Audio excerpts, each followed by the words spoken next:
Dialectical behavior therapy was created in the 1980s by Marsha Linehan in Seattle, Washington. Today, DBT is taught all over the world. We're two therapists who believe everyone can benefit from DBT skills. I'm Kate. I'm Michelle. And this is DBT and Me. Hello, everyone, and welcome to Q&A 18. Say hello, Michelle. Hello, everybody. Our Q&As are becoming adults. It's true. It's true. I don't know why. That's what I think of. Vote. But 18, you're an adult. I know, right? Legal adulthood and physical adulthood are not the same thing. Not the same thing. Anyway, yeah, I think this one is, a lot of these are posts from the Facebook group. I think we've got an email in there too, but yeah, we got some pretty good questions, I think, for this one. You want to start us out, Michelle? Yes, I will. So the first one says, wondering what skills might be useful for managing anxiety before, during, and after job interviews. I have one next week, but after being off sick / in recovery for over a year, I've lost a lot of confidence and am very nervous. Oh, that's really reasonable. Yes. To be nervous about that. It's funny because my response to this, if I were just to plump it out there, would be incredibly succinct, which is not normal for me. But it just came to me immediately when I read this that the 3 skills that I thought of, the first one, what to do before the job interview, I thought of cope ahead, right? So going through and just imagining yourself doing well, right? It's the same principles as race car drivers that picture themselves, driving the race course over and over again and doing it quickly and winning the race and everything, right? Visualization can do a lot to help, influence how we behave when the time comes to actually go through the thing that we've been imagining. So cope ahead, I think, is a lovely thing to do prior to the interview. My favorite during interview skill, because it's so subtle. Most people will not notice you're doing it. And also, it doesn't require you thinking, which is probably good, not to be, thinking too hard about DBT skills when you're probably supposed to be thinking about your answers to the questions in the interview. So for during the interview, I would suggest willing hands, right? This can greatly help to reduce anxiety, calm us down, help us be able to listen and take things in a little bit better, right? Willing hands, I think, is a sometimes underappreciated skill. And last but not least, one of my 2 favorites. You know what, Michelle? We should go back and re-listen to the Q&As and find out if there's any where I don't suggest. You say it almost every Q&A, I believe. Think I do. Maybe every, at least, a bare minimum, almost every. So that would be self-soothe. I love self-soothe. It's just so nice and so accessible, right? And I think, I don't know, when I'm thinking about skills to pull out when we maybe don't have, the time or place to do something super structured, or, maybe we're in an emotional state that we can't do a lot of, heavy thinking, heavy lifting with our brains. I love self-soothe because it's just so readily accessible. Right? There's so many options of things that can be soothing. So those would be the 3 things I would recommend, would be cope ahead, willing hands, and self-soothe. What about you, Michelle? Nice. I'll add in something that I actually just remembered. Someone said in this, in response to this Facebook post, I think this will make you smile, Kate, is that somebody had commented to this listener and said superhero pose, like you talked about in the Willie Has Half Smile episode. I don't know, superhero pose in your car right before you get out. Or in the restroom. Bathroom. Something like that. That could be a helpful one too. I was kind of thinking, which I think is actually very much along similar lines, because using willing hands or doing a superhero pose or doing a half smile or anything in that realm can be a form of opposite action. And that's what I was thinking of during the job interview. You are going to feel nervous. And if you can, as much as possible, get your body to act confident Even if you don't feel confident, right? Try to sit up straight. I think willing hands can help with that. You know, if it makes sense to have kind of a pleasant half smile on your face while they're reading the questions out to you, trying to just get that feeling of confidence in your body and practicing opposite action in that way may help you feel a little more confident. And that might take some practice. The other thing I was thinking of as a potential before thing, though I didn't write it down, and it's not really DBT related, but the same way that Kate was talking about with Cope Ahead, how, you know, athletes and others use that to really imagine themselves being successful. There's a lot of research too behind the value of trying to practice as similarly as you can. So like for tests and stuff, they recommended that if you're studying for a test, you're doing it in as similar of an environment as you can to where you'll actually be taking the test, because it switches your brain into that mode. So it might not be a bad idea if you have a friend or someone in your life who you could practice with, you know, before the interview. Again, this has nothing really to do with DBT, I don't think, but put on the clothes you're going to wear the day of the interview. Have them run some practice questions by you and see if you can just truly do like a practice run. Might help you feel a little more prepared than if you're going in completely cold turkey. So that could be something to consider. I'm trying so hard to figure out how that could be a DBT skill. It's your superpower and not mine. So I'm not sure how it is. I'm sure it is. Some way, somehow. It is honestly probably the realm of opposite action. A little bit of just kind of like, I'm nervous, but I'm going to just practice and I'm going to, you know, do this anyways. Be mindful, right? You're doing it mindfully. Everything's mindful.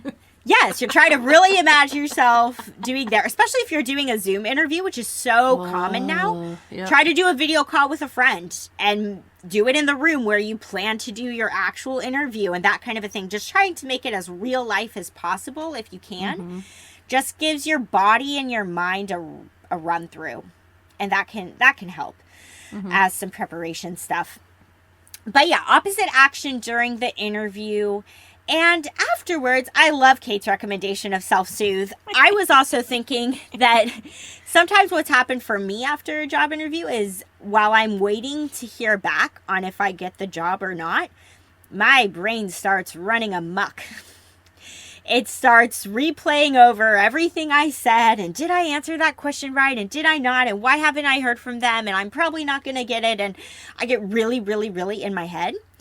And so I was thinking that something that might help with that is using a little bit of check the facts.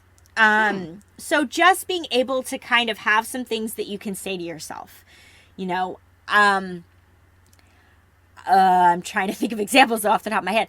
Something like, you know, the interview is done. I tried my best. I don't know yet whether I got the job. If you are doing some magical thinking of, I don't think I got it at all. I don't know yet whether I got it or not. That's factual. You don't know. You haven't heard back. Like, just trying to notice where your brain might go and just bringing it back to, I don't really know much, and that's maybe a good thing. Because our brains will try to finish the story for us, and sometimes they don't always finish the story accurately or optimistically. They can finish the story in a way that's pretty negative self-talk. So just trying to catch if you're going down that path and just, you know, they said they would get back to me on Friday. Today is Wednesday. I just need to wait 2 more days, you know, or just some of that kind of factual self-talk might really help if you're feeling anxious after the fact too. I like it. Also, Michelle, I like the opposite action because I think, you know, opposite action for anxiety or fear is to go towards. Yep, right? do the thing. Like to approach. Did I ever tell you about the thing that I'm relatively sure is why I got the job that I ended up working at the same place as you? Did I ever tell you? I remember you did, but I can't remember what it was. So right at the end of the interview, I asked, like, how soon do you think I might hear back or something like that, or some question that caused our boss, later to be our boss, to say that they had like 20 other applicants to interview before that. And I was so just shocked and overwhelmed and intimidated by the idea of 20 other people going out for the same job I was going out for. That in that moment, my response was to say, well, I just think you all should know that I'm awesome. And I swear, I think that's why she hired me. It's Probably. Faced with this just, daunting, oh my god, 20 other people. I highly doubt she interviewed that many people. No, she just meant applications did not. on her desk. No, maybe for this. No, as I knew from leaving and how few people tried to get my job when I left that same place, she was just bullshitting me. Yeah, she straight up told me, this is any consolation for you listeners out there, of oh, I totally flopped that interview, I'm not going to get it. Well, you truly never know. Because when I did my interview trying to be an intern, because I started off as an intern before they hired me on as an actual clinician when I graduated. But I can't remember what it was that she asked or what it was that I said. But she straight up told me in the interview that I answered a question wrong. She was just kind of nope, that's not correct. And I was well, I failed. I'm not getting this. And then I did. So you never know. I've actually had that many times for myself with interviews where I think I aced it and then I don't get it. And then sometimes I think I flopped and then I've gotten it. So, yep. You don't know. You don't know. Yeah. And my husband What do you actually know? Not much. Exactly. You don't actually know much. And my husband is currently interviewing. He's been interviewing for some jobs recently. And same thing. He said to me last week, he's I don't think that interview went well at all. And then they came back and they're hey, we want to check your references. So you don't know. Keep the faith. Allow for ambiguity. Hang out in the space of unknowing. Yes. Yes, exactly. Oh, all right, what's the next one? This one says, does anyone else struggle with being upset about issue A, but then tiny little issue B comes along, and you explode over issue B, but it's really not what you're upset about? I did this today, and as a result, I got mean with my family. I tend to not speak nicely if I have a perceived injustice or I'm stressed out. It's definitely one of my worst qualities. Listener, you are speaking to all of us. Long and short, my answer at least is yes. And as a therapist, I think this is a large part of the work that we do with people, is they're really stressed out over issues B, C, D, and E over here. And we're kind of hey, but what about this larger thing in your life that you've experienced before? And could it actually be about issue A that's sitting over there? Yeah, this is a very, very, very common thing. So what to do about this though, right? If you're not wanting to be exploding over these small issues, when you can recognize there's this bigger one, what do you do? So I recommend that something that might be helpful is that there's probably some kind of thread between issue A and issue B. And my guess is that thread might be an emotional thread. So if we take it back to the big 5 emotions, fear, anger, joy, disgust, and sadness, it may be that issue B and issue A are bringing up the same emotional response for you. So the scene may look totally different, but that the connection between the two might be that emotionally you're feeling the same, right? Maybe both things are making you or are leading to you feeling shame, or both things relate to grief, or both things relate to anger, or whatever it is. But that might be something to look at, is if there's a similar emotional quality for you with both of those issues, and being able to connect the dots in that way might help a little bit. And again, once you know what your emotion is, why you're exploding over issue B, because issue B is leading me to feel the same way that I feel about issue A. That's why, perhaps.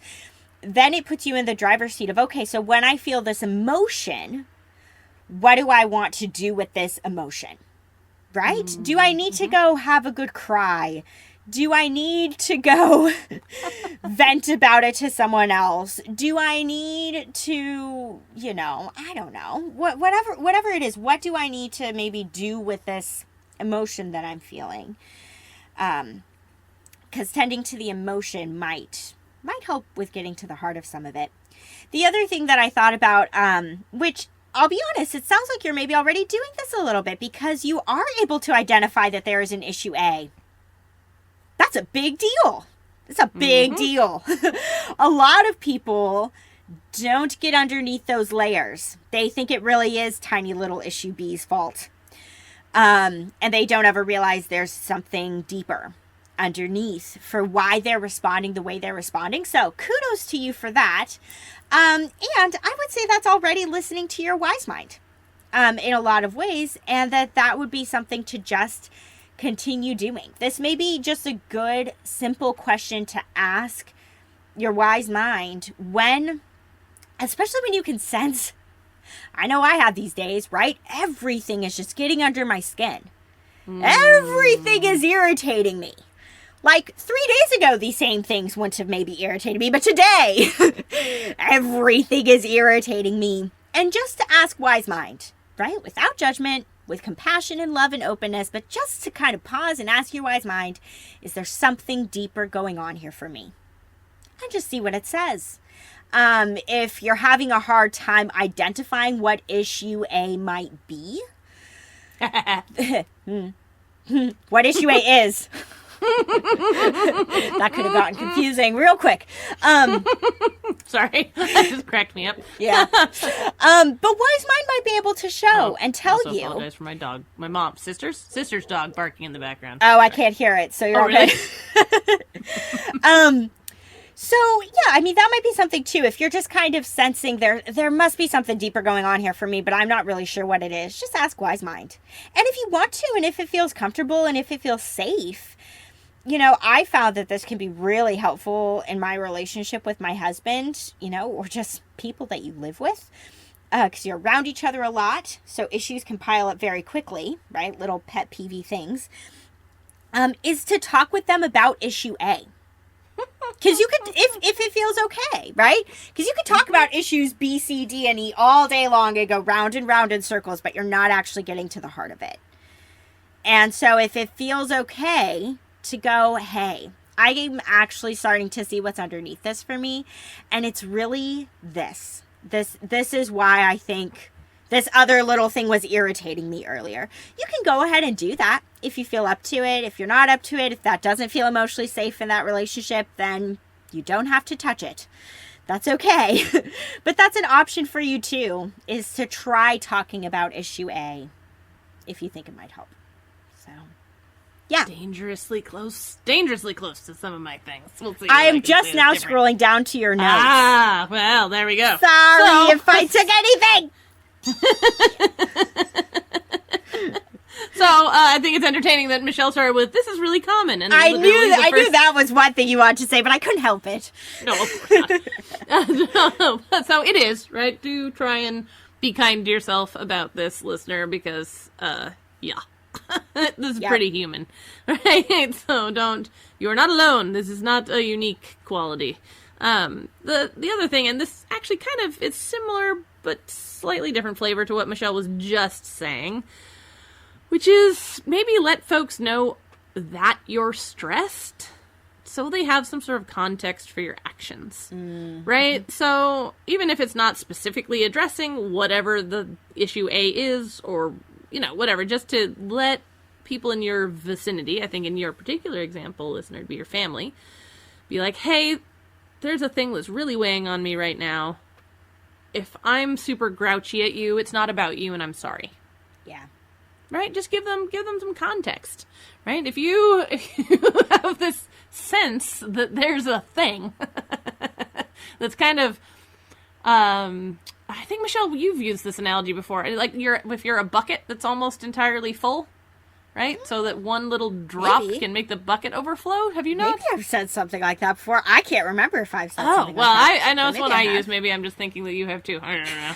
Right, because if emotionally we're a full bucket, right? one little drop is going to cause it to spill, right? Mm-hmm. One drop added in is going to make it spill. So that one little drop in and of itself might seem like nothing, but it's added to a big old bucket, right? So just trying to let people know that you're in a emotionally vulnerable space that may very well look like you have your grumpy pants on tightly.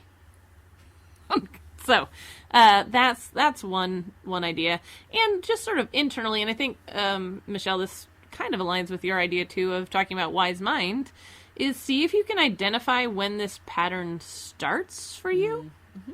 so that maybe you can short circuit it a little bit, right? So the letting other people know that you're stressed and might act out of character, that's a good way to interact, I think, with your environment around this issue.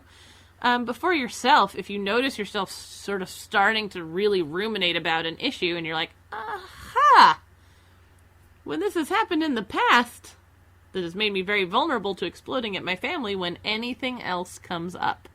So what might I be able to do instead? And that can look like so many different things, right? Michelle was talking about like what your wise mind might say you need to do. And that's kind of what I'm talking about too, right? If you're like, okay, I can see that this is the kind of thing that often leads to this for me, right? This is this issue that's really weighing on me that's making me vulnerable. How can I take care of myself in a way that might reduce my vulnerability? Since I was already talking about saying it every time, self-soothe can be lovely, right? For a way to do that, talking about it with either the person that, is most close to issue A, if maybe that person is issue A, or, something like that, being able to talk it out with someone. If not, talking it out with someone directly involved, talking it out with a friend or a therapist, going out and going for a run so that you're not, I don't know, why do I say a run? It's because I'm at my sister's house right now, and my sister is one of those crazy human beings who gets up at 5 a.m. and goes and runs 5 miles. Sorry, no offense to all the rest of you crazy human beings that do that too. That doesn't float my boat. But I admire all the people whose boats it does float. Yes, thumbs up to you. I do not run unless chased. And not chased for fun either. Like, you have to mean me serious bodily harm.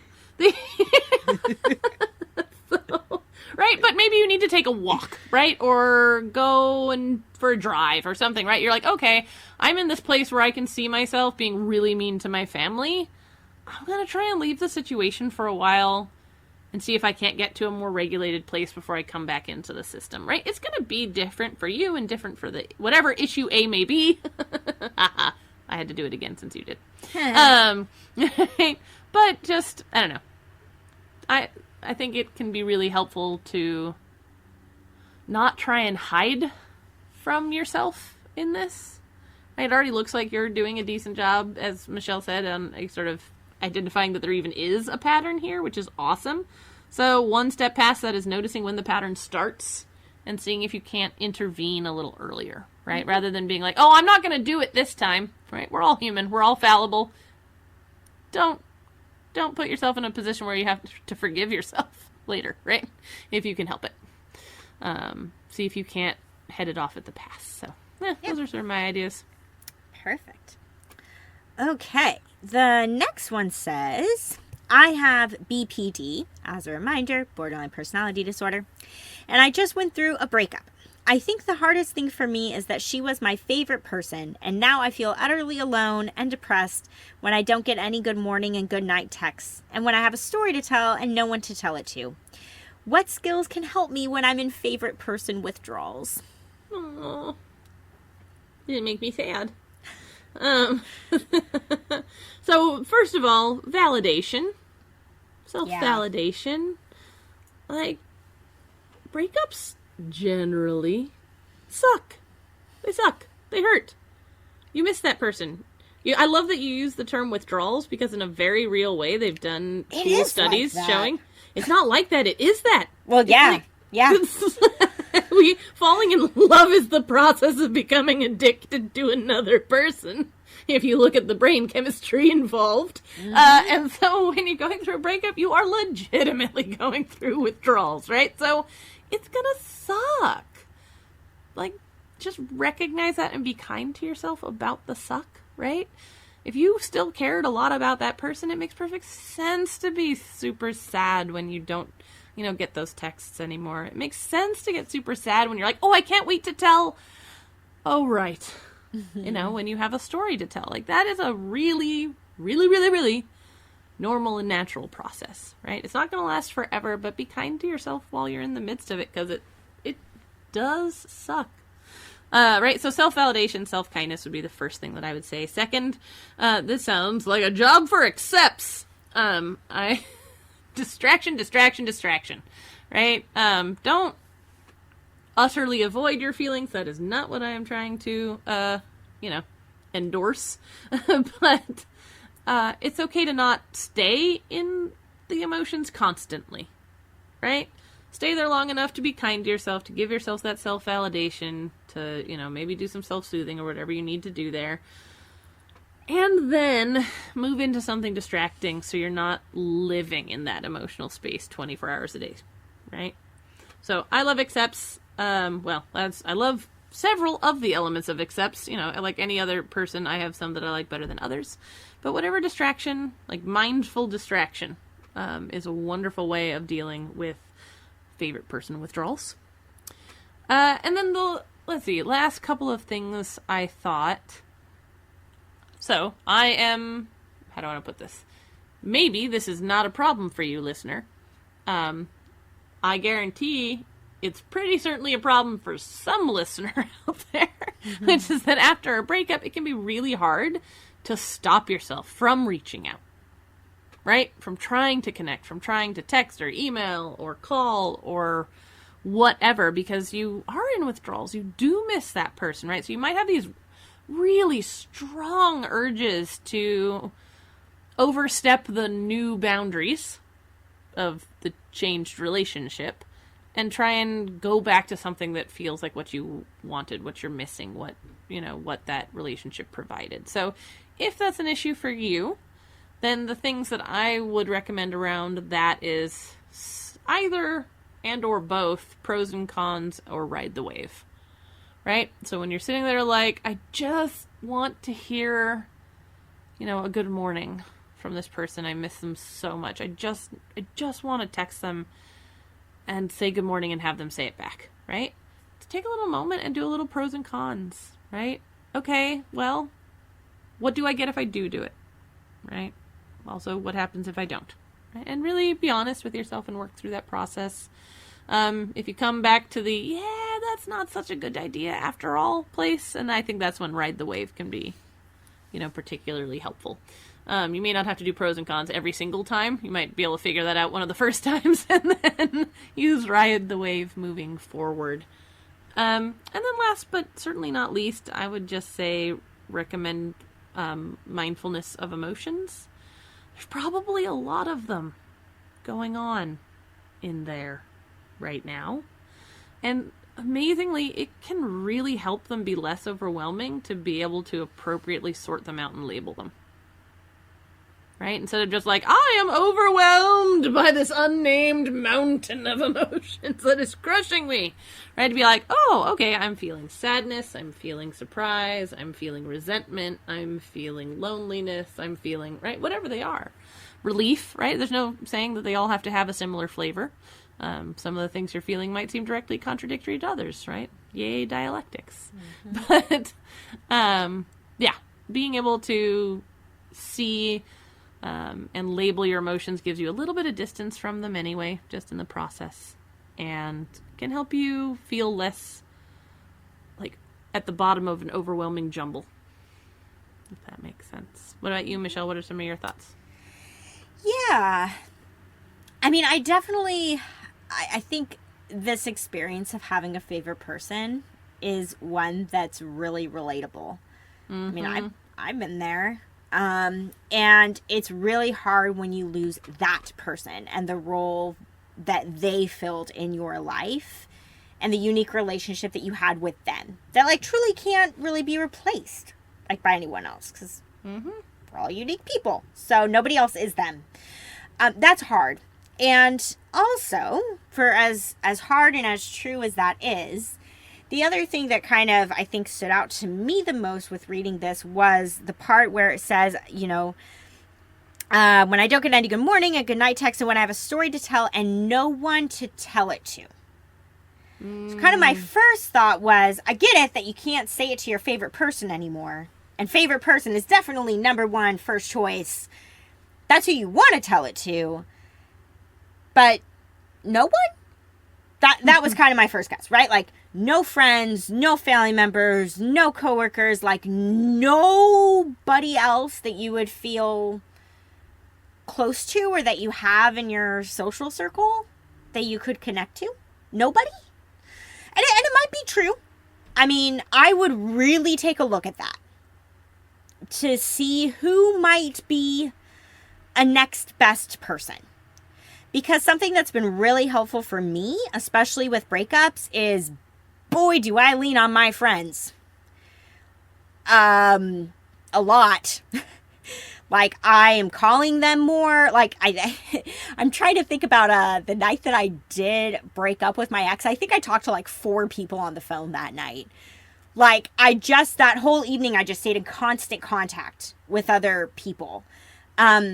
But it's really helped me to like try to make some plans, to be texting people, to be calling people, to let people know where I'm at so they can maybe know to reach out a little bit more. Or, you know, you could even say to someone if it wouldn't feel too weird. And again, I know it's not going to be the same. I want to really say that. It's not going to be the same.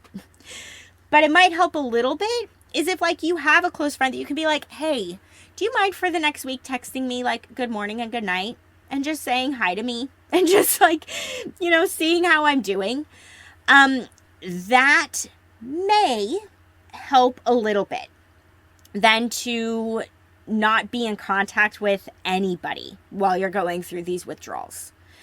So that's the biggest thing I recommend is if you do have a friend or friends, plural, or other people in your life that you feel comfortable with and close to, even if they're not your favorite person, to really try to lean on them during this time would be the thing that I would recommend the most.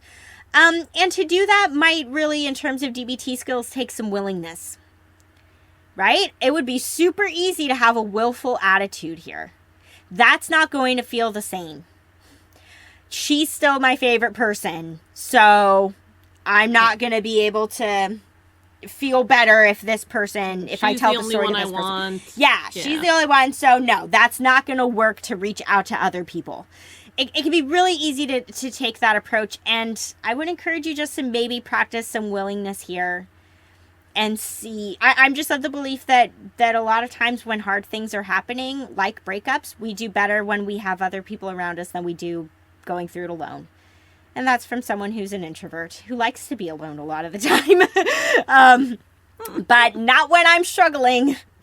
Sometimes that's when I really want other people in my life to be close to me. So try to practice some willingness there and see if that helps at all to find other people that you can tell that story to, for example.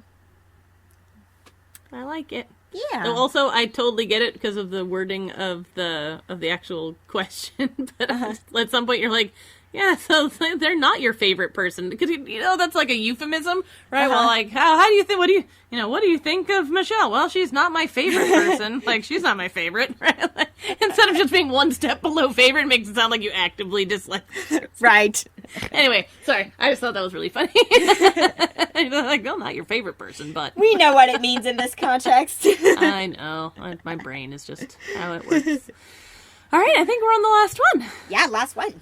Okay, so this one reads, Hi, I have a question about validating feelings. My daughter is 12, the youngest, and seems to feel persecuted and attacked in many interpersonal interactions, especially with me. I want to validate her feelings, but she puts them all on us, saying that whatever she feels is our fault. How do we address this in a way that is supportive, but also points out that her feelings are hers and not, quote-unquote, our fault? I'm trying to introduce wise mind without making it clear I'm using skills, because she gets angry when I try and talk about skills, even when I make it clear that I use them myself. My son has been in an IOP, which stands for Intensive Outpatient, has been in an IOP program for the last few weeks and has made a lot of progress. I'd love for him to talk to her about how he feels about it, but he doesn't want to reveal he's been in treatment to her, and I respect that. Basically, how do I sneak skills into our life? I feel like this has come up before, where people are like, how do I get this person that I care about, right? Specifically a child, regardless of how old that child is, right? How do I get my child to start using DBT? It's not a common thing. And I will say what I believe I've said before. You can lead a horse to water, but you can't make it drink. Which is, I know, that's such a bummer answer. It's also true. The biggest thing, though, that you can do, listener, is, continue to model the skills. Keep practicing them. Keep showing by example that DBT has changed your life for the positive. And she may start to take notice, even if she's not going to actually be like, hey, I want to do it too. You're still affecting positive change in your environment by positively working on yourself through using skills, even if she's not changing at this point. So keep doing it yourself is the first thing that I want to say.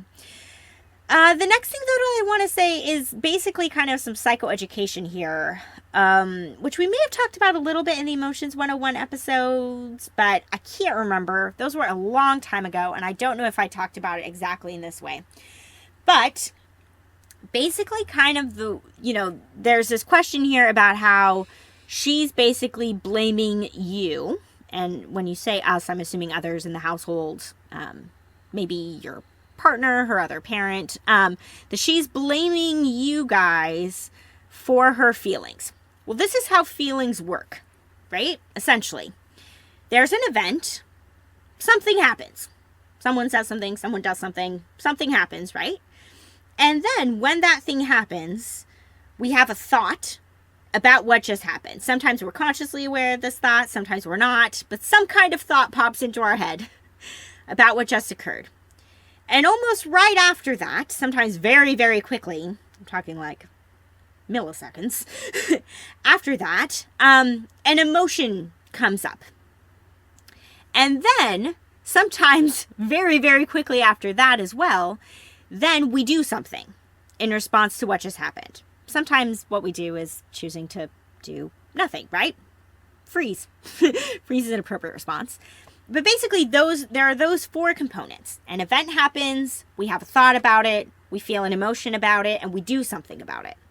That's what happens. So, my guess here is that what's happening with your daughter is that she's blaming her feelings on all of you because of whatever the event is, right? You say something, you do something, and she doesn't like that you are saying or doing that thing, so she's putting the blame on you. Like, just stop doing this thing. Basically, just stop this event from happening, then I wouldn't feel this way. So what I want to point out here is that out of those four things, having an event, a thought, an emotion, and then an action, behavior, she's responsible for 3 out of those 4. She's not responsible for the event, right? That's maybe something, again, that you are doing.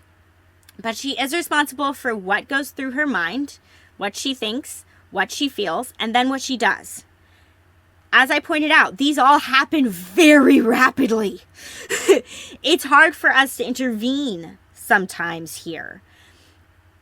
But this is really at the heart of it. A lot of what DBT is about is being aware of what we're thinking, being aware of what we're feeling and how we can regulate that feeling, and then noticing what we're deciding to do with it and maybe making different action choices if what we would previously do doesn't work.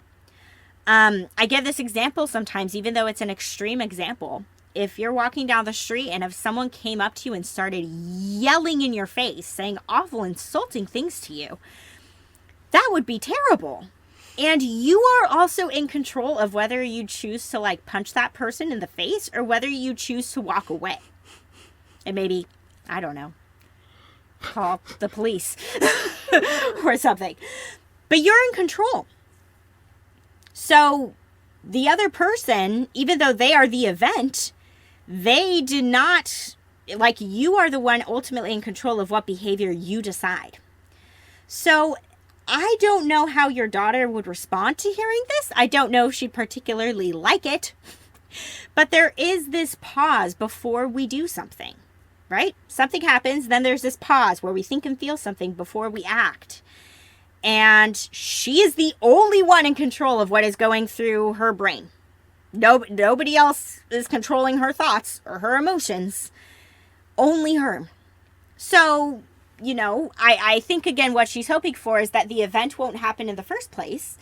And you can maybe make a commitment as her parent that if she's communicated, hey, when you say or when you do this, this is really difficult for me, I don't like it.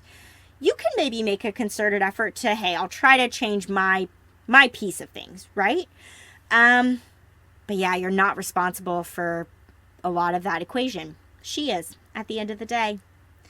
So I don't know if that helps or feels like something that might get through to her. But no one else controls her thoughts, emotions, and behavior except for her. You're only a part of the event. That's it. I like it. Is that you in summary? Are you done? Yes, I'm done. Yeah. Okay. So the very first thing that I thought of, listener, when I was reading this was see if you can find alignment on one or more goals with your daughter.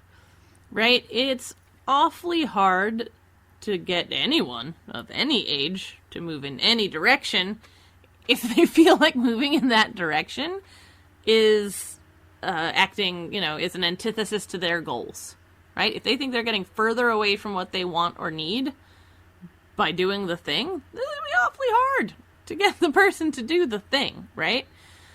And so also it makes, you and that person, you sort of makes enemies rather than having a shared goal or a common enemy, right? So ask her, right? Find out, what are her goals?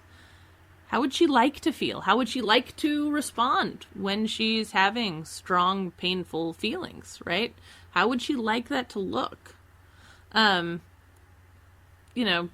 Teenagers especially can be remarkably defensive.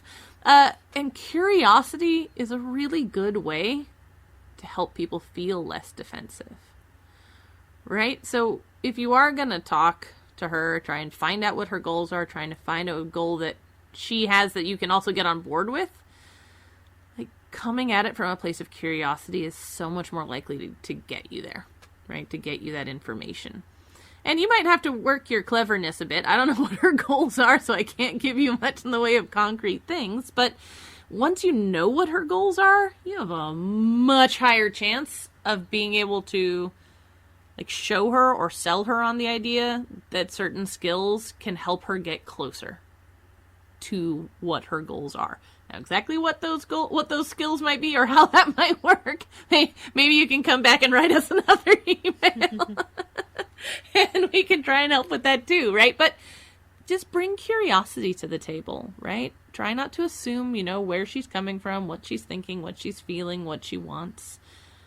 And genuinely ask. It's amazing the kind of barriers that curiosity, actual genuine curiosity, can bring down.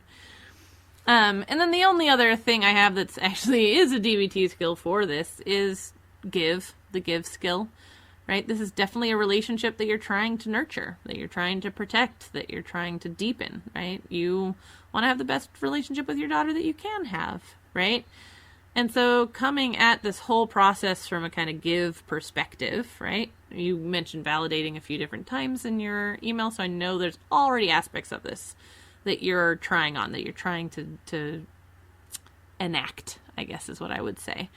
But keep it in mind, right? When you're actually in those interactions, it can be really easy, even as adults, to get defensive when we're being accused of stuff that we damn well know isn't the case. Right? No, how you're feeling is not my fault. You are responsible for your shit, tiny human. Right? It can be easy to get kind of riled up on our part too, right? And so, even in the midst of those more harrowing emotional moments with her, trying to keep yourself coming from a kind of give perspective might also make it easier to move through those moments in a way that doesn't get you guys more entrenched as being against one another, rather than, ideally with this being curious and, trying to find alignment on goals is like, it helps you guys have perhaps a common enemy as opposed to being enemies of each other. So that's kind of my thoughts there. Yeah, perfect. I think we're all done. I think we're done. All right. So if you have questions for us that you want us to address in a future Q&A episode, you can post them in our Facebook group if you're already a member there, or you can email email them to us. There you go. At DBT Me Podcast at gmail.com. It's not a difficult thing to wrap up Q&As, but hey, our mouths don't always work the way we want them to. The fact that true. Now that we have 2 podcasts that we haven't accidentally said the wrong email address yet, I think is kind of miraculous. So that is pretty miraculous. And also, if we did, y'all wouldn't know because we would edit it. So that's also true. So I or you, whoever didn't say it, would get to be amused, but I guess we probably couldn't pass that on to them. We're all fallible. Yep, that's right. But yep, dbtmepodcast at gmail.com if you want to reach out and send questions our way. Yeah, we love hearing from you. Yep. Okay, thanks everyone. Thank you. Bye. Bye. To learn more about us and the DBT skills we're teaching each week, join our Facebook group. Simply log in to your Facebook profile and search for DBT and